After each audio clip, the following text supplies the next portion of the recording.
Class 6, Chapter 12, Karo or Seekho. If you want more videos, please write chapter name, which class and chapter number. Line കൂടി എഴുതിയാൽ കുറച്ചും കൂടി നല്ലതാവും. First line. Okay, lesson തുടങ്ങാം. കറോ ഓർ സീഖോ. ഇതൊരു നാടകം പോലെയാണ്. അതിലത്തെ ക്യാരക്ടേഴ്സാണ്, ഫസ്റ്റ് സീനിലെ ക്യാരക്ടേഴ്സാണ്. പാത്ര ക്യാരക്ടേഴ്സ് അനന്ത്, അനന്ത് കെ പിത, പ്രധാനാചാര്യ. 3 ക്യാരക്ടേഴ്സാണ്. അനന്തിൻ്റെ അച്ഛനും ഹെഡ് മാസ്റ്ററും. ഫസ്റ്റ് സീൻ എങ്ങനെയാണ് വെച്ചാൽ, അനന്ത് ഛട്ടി കക്ഷാമേ പഠിത്താ ഹെ, 6th ക്ലാസ്സിലാണ് പഠിക്കുക.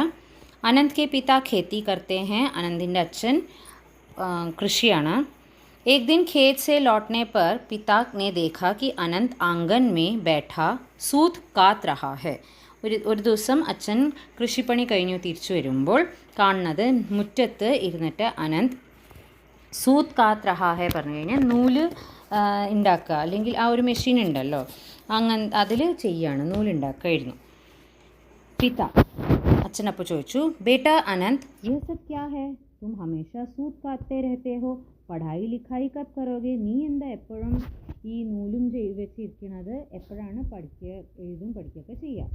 അപ്പോൾ അനന്ത് പറഞ്ഞു സൂത് കാത്തേ ഹുവേ, അത് ചെയ്തുകൊണ്ടിരിക്കുന്നതിൻ്റെ ഇടയിൽ തന്നെ അധ്യാപക് ജീനെ ആജ് മുझे സൂത് കാത്തനെ കെ ലിയേ കഹാ ഹെ, അധ്യാപകൻ ടീച്ചർ ഇന്ന് എൻ്റെ അടുത്ത് ഈ ഒരു പണി ചെയ്യാനാണ് പറഞ്ഞിരിക്കുന്നത്. യഹ് മേരാ ഗൃഹകാര്യ ഹെ, ഇതെൻ്റെ ഹോംവർക്കാണ്. കൽ ഹമേ കപ്പട ബുന്ന ഹെ, ഉസ്കെ ലിയേ ധാഗ തയ്യാർ കർക്കെ ലേ ജാനാ ഹെ, നാളെ ഈ നൂല് വെച്ചിട്ടാണ് തുണികളൊക്കെ ഉണ്ടാക്കുക. അപ്പോൾ ഇന്ന് ഈ നൂല് ഉണ്ടാക്കാനാണ് അവർ പറഞ്ഞിരിക്കുന്നത്. അപ്പോൾ അച്ഛൻ ചോദിച്ചു, പാഠശാല മേ സൂത് ഭി കാത്താ ജാത്താ ഹെ, ഇസ്കി ക്യാ ജറൂരത്ത് ഹെ, ഈ പണികളൊക്കെ ചെയ്യോ, ഇതിൻ്റെ എന്തൊക്കെ ആവശ്യം. പഠോ ലിഖോ ഹിസാബ് കിതാബ് കറോ ഇത്നാ ഹി കാഫി ഹെ, എഴുതൂ വായിക്കൂ, അവനവൻ്റെ അക്കൗണ്ട്സൊക്കെ ശരിയാക്കൂ, അത്രയല്ലേ ആവശ്യമുള്ളൂ. അപ്പോൾ അനന്ത് പറഞ്ഞു, पिताजी हमारी पाठशाला में सूत काटना, कपड़ा बुनना, लकड़ी की चीज़ें बनाना, बर्तन बनाना, खेती बाड़ी आदि सब सिखाया जाता है. अच्छा, ഞങ്ങളുടെ വിദ്യാലയത്തിൽ നൂല് നെയ്യുക, തുണി ഉണ്ടാക്കുക, ലക്കടി മരം കൊണ്ട് ഓരോരോ കാര്യങ്ങൾ ഉണ്ടാക്കുക, ബർത്തൻ ബനാന മണ്ണ് കൊണ്ട്, അല്ലെങ്കിൽ ബർത്തൻ ശരിക്കും പറഞ്ഞാൽ ക്ലേ പോട്ട് തന്നെയാണ് ഉദ്ദേശിക്കുന്നത് ഇവിടെ, അത്, പിന്നെ ഖേത്തി ബാടി ഫാമിങ്ങിനെ കുറിച്ചിട്ടും പറഞ്ഞു തരും, അല്ലെങ്കിൽ പഠിപ്പിച്ചു തരും. पिता അപ്പോൾ അച്ഛൻ ചോദിച്ചു, യദി ऐसा है तो मैं कल तुम्हारी पाठशाला आकर तुम्हारे प्रधानाचार्य से बात करूँगा. ഇങ്ങനത്തെ കാര്യങ്ങളൊക്കെ ആണെങ്കിൽ നാളെ നിൻ്റെ സ്കൂളിൽ വന്നിട്ട് ഞാൻ നിങ്ങളുടെ ഹെഡ് മാസ്റ്ററുടെ അടുത്ത് സംസാരിക്കാം. दूसरा दृश्य, सेकंड सीन ആണ്. पिता अनंत के प्रधानाचार्य से मिलने पाठशाला पहुँचते हैं. അച്ഛൻ സ്കൂളിലേക്ക് വരും. पाठशाला गाँव के बाहर एक मैदान में है. ഈ സ്കൂൾ എന്ന് പറയുന്നത് ഗാവ് അല്ലെങ്കിൽ വില്ലേജിൽ നിന്ന് കുറച്ച് വെളിയിലേക്ക് ഒരു ഗ്രൗണ്ടിലാണ്. ഉസ്കെ ചാരോ ഓർ ബഗീച്ച ഹെ, 4 വരും ഗാർഡൻസ് പോലെയാണ്. ബഗീച്ചെ മേ സബ്ജിയാ ഭി ഉഗായി ഹുയി ഹെ, ഈ ഗാർഡനിൽ വെജിറ്റബിൾസ് വരെ ഉണ്ട്.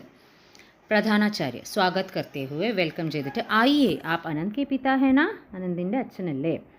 पिता അച്ഛൻ പറഞ്ഞു, हाँ अनंत की पढ़ाई के बारे में जानना चाहता था और सोचा आपसे भी मिल लूँ. അനന്തിൻ്റെ പഠിത്തത്തിനെ കുറിച്ച് ചോദിക്കാനാണ്, അറിയാനാണ് വന്നത്, കരുതി നിങ്ങളെയും കാണാം. അപ്പോൾ ഹെഡ് മാസ്റ്റർ പറഞ്ഞു, बहुत अच्छा किया आपने, अनंत की पढ़ाई ठीक चल रही है, बहुत मेहनती है वह. നല്ല കാര്യം, അനന്ത് നന്നായി പഠിക്കുന്നുണ്ട്, നന്നായിട്ട് പരിശ്രമിക്കുന്ന കുട്ടിയാണ്. അപ്പോൾ അച്ഛൻ ധീരെ സെ മെല്ലെ പറഞ്ഞു, मैंने सुना है पाठशाला में सूत काटना, कपड़ा बुनना, लकड़ी की चीज़ें बर्तन आदि बनाना और खेती बाड़ी का काम भी सिखाया जाने लगा है. ഞാൻ കേട്ടത് ഈ സ്കൂളിൽ തുണികൾ, അപ്പോഴേ പറഞ്ഞ പോലെ തുണി ഉണ്ടാക്കുക, നൂല് നെയ്യുക, പിന്നെ മരം കൊണ്ട് സാധനങ്ങൾ ഉണ്ടാക്കുക, ക്ലേ പോട്ട്സ്, അങ്ങനെ പല കാര്യങ്ങളും ഇവിടെ പഠിപ്പിക്കുന്നുണ്ട്. ഇസ്സേ ഹമാരെ ബച്ചോങ്കോ ക്യാ ലാഭ് ഹോഗ, ഇതിന്ന് നമ്മളുടെ കുട്ടികൾക്ക് എങ്ങനെയാണ് ലാഭം അല്ലെങ്കിൽ പ്രോഫിറ്റ് ഉണ്ടാവുക. അപ്പോൾ ഹെഡ് മാസ്റ്റർ പറഞ്ഞു, യേ ജാൻകർ അച്ഛാ ലഗാ കി ആപ് യഹ് സബ് ജാൻനാ ചാഹത്തെ ഹേ, എനിക്ക് ഒരുപാട് സന്തോഷം തോന്നി നിങ്ങൾക്ക് ഇതൊക്കെ അറിയാനുള്ള ആഗ്രഹം ഇങ്ങടേക്ക് ചോദിച്ചത്. आइए मेरे साथ पाठशाला का एक चक्कर लगाकर आप स्वयं ही देख लीजिए कि यहाँ शिक्षा देने का तरीका क्या है. വരൂ, എൻ്റെ കൂടെ മുഴുവൻ സ്കൂൾ ഒന്ന് കറങ്ങിയിട്ട് കാണാം, സ്വന്തം തന്നെ കണ്ടോളൂ എങ്ങനെയാണ് ഇവിടെ പഠിപ്പിക്കുന്ന രീതി. दोनों का पाठशाला के प्रार्थना कक्ष में प्रवेश. അപ്പോൾ രണ്ടാളും അസംബ്ലി ഹാളിലേക്ക് കയറി. दीवारों पर चारों ओर महापुरुषों की तस्वीरें. അസംബ്ലി ഹാളിൽ കയറുമ്പോൾ തന്നെ മുഴുവൻ ചുമരിൽ महापुरुषों വലിയ വലിയ ആൾക്കാരുടെ फोटोस ആയിരുന്നു. हर तस्वीरें के नीचे उन महापुरुषों की श्रेष्ठ उक्तियाँ लिखी हुई है. എല്ലാ ഈ വലിയ മനുഷ്യന്മാരുടെ ഫോട്ടോയുടെ അടിയിൽ അവർ പറഞ്ഞ അല്ലെങ്കിൽ അവർ പ്രവർത്തിച്ച അല്ലെങ്കിൽ അവരുടെ വക ഉള്ള ഒരു ബെസ്റ്റ് കോട്ട്സ് അതിൻ്റെ അടിയിൽ എഴുതിയിട്ടുണ്ടായിരുന്നു. ശ്രേഷ്ഠ ഉക്തിയാൻ പറഞ്ഞു കഴിഞ്ഞാൽ നല്ല വാചകങ്ങൾ അല്ലെങ്കിൽ ബെസ്റ്റ് കോട്ട്സ് എന്ന് പറയാം. ഹെഡ് മാസ്റ്റർ यहाँ सब मिलकर प्रार्थना करते हैं. ഇവിടെ എല്ലാവരും പ്രാർത്ഥിക്കുന്നതാണ്. फिर विश्व की ताज़ा खबरों की जानकारी दी जाती है. വേൾഡ് ന്യൂസൊക്കെ ഇവിടെ കൊടുക്കുന്നതാണ്. इस समाचार फलक पर प्रतिदिन एक प्रेरक वचन लिखकर उसका अर्थ समझाया जाता है और राष्ट्रीय गीत गाया जाता है. ഈ സമാചാർ ഈ ന്യൂസ് പാനലിൽ എന്നും ഒരു പ്രേരക് വചൻ പറഞ്ഞു കഴിഞ്ഞാൽ ഇൻസ്പിറേഷണൽ വേർഡ് പറയുന്നതായിരിക്കും. പിന്നെ അതിൻ്റെ അർത്ഥവും മനസ്സിലാക്കി കൊടുക്കും. അത് കഴിഞ്ഞിട്ട് നാഷണൽ ആന്തം പാടുന്നതായിരിക്കും. അപ്പോൾ അച്ഛൻ ആശ്ചര്യ സെ യെ സബ് ആപ് കർത്തെ ഹേ, ഇതൊക്കെ ചെയ്യാറുണ്ടോ? അപ്പോൾ ഹെഡ് മാസ്റ്റർ नहीं ये सब बच्चे करते हैं, हम उनका मार्गदर्शन करते हैं और उत्साह बढ़ाते हैं. ഇല്ല, ഇതൊക്കെ കുട്ടികളാണ് ചെയ്യുന്നത്, ഞങ്ങൾ അവർക്ക് വെറും ഗൈഡൻസും ഉത്സാഹം പിന്നെ അവരെ പ്രോഗ്രസ് ചെയ്യാനുള്ള ഓരോരോ കാര്യങ്ങൾ മാത്രമേ പറഞ്ഞു കൊടുക്കുള്ളൂ, എൻകറേജ് ചെയ്യും. फिर प्रधानाचार्य आनंद के पिता को पाठशाला के प्रांगण में ले गए जहाँ से सभी कक्षाएं दिखाई दे रही थी.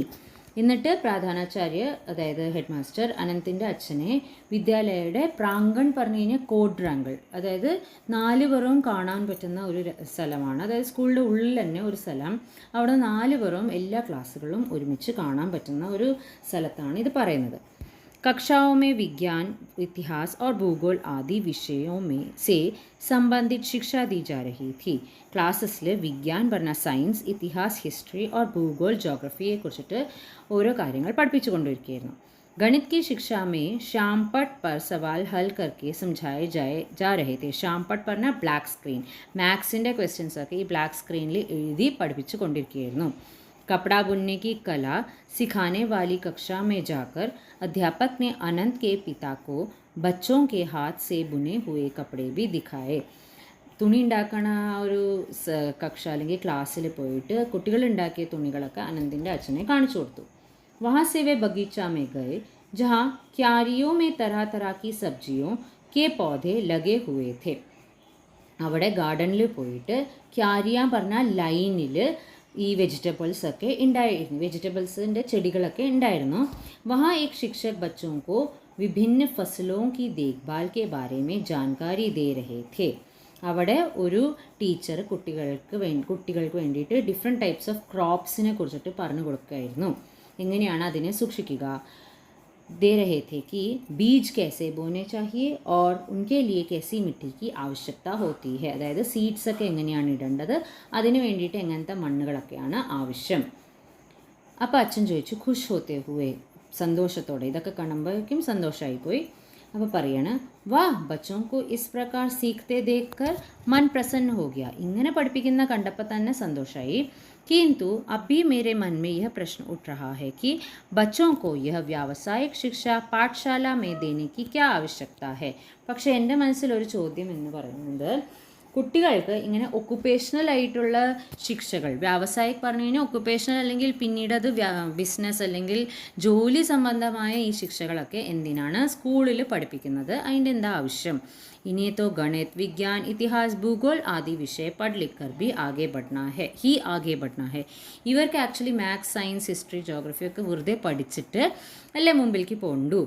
അപ്പോൾ പ്രധാനാചാര്യ പറഞ്ഞു समझाते हुए മനസ്സിലാക്കി കൊടുത്തു. सही कह रहे हैं आप, ശരിയാണ് നിങ്ങൾ പറഞ്ഞത്. लेकिन बच्चों को इन विषयों का ज्ञान व्यावसायिक शिक्षा के माध्यम से मिले, क्या यह अधिक व्यावहारिक नहीं है.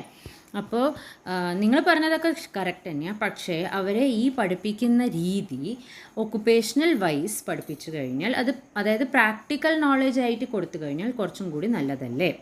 അപ്പോൾ പിത असमंजस में पढ़कर, असमंजस പറഞ്ഞു കഴിഞ്ഞാൽ കൺഫ്യൂസ്ഡ് ആയിട്ട്, मैं आपका तात्पर्य नहीं समझा, व्यावसायिक शिक्षा द्वारा विषयों की ज्ञान कैसे संभव है. കുറച്ച് കൺഫ്യൂസായി. എന്നിട്ട് നിങ്ങൾ പറഞ്ഞത് എനിക്ക് മനസ്സിലായില്ല. ഈ ഒക്കുപേഷണൽ അല്ലെങ്കിൽ പ്രാക്ടിക്കൽ നോളേജ് വെച്ചിട്ട് എങ്ങനെയാണ് അവർക്ക് അറിവ് പകർന്നു കൊടുക്കുക?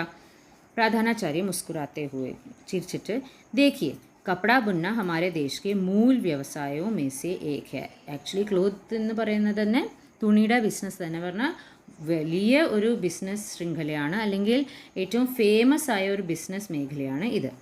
इसकी शिक्षा देने के लिए हम पहले बच्चों को कपास के बारे में बताते हैं. कपास പറഞ്ഞാൽ കോട്ടൺ. തുണിയെക്കുറിച്ച് പറയണ മുമ്പേ ആദ്യം കോട്ടൺ അതിനെക്കുറിച്ചിട്ടാണ് പറയേണ്ടത്. यह किस स्थान पर उगती है, इसके लिए जलवायु कैसी हो, मिट्टी कैसे हो, पानी किस मात्रा में दिया जाए आदि के बारे में बताते हैं. അതായത് കോട്ടൺ എങ്ങനത്തെ സ്ഥലത്താണ് വളരുക, എങ്ങനത്തെ മണ്ണാണ് അതിൻ്റെ ആവശ്യം, എത്ര വെള്ളം അതിനൊഴിക്കണം, അതിനെക്കുറിച്ചിട്ടാണ് ആദ്യം അത് കൊടുക്കുക.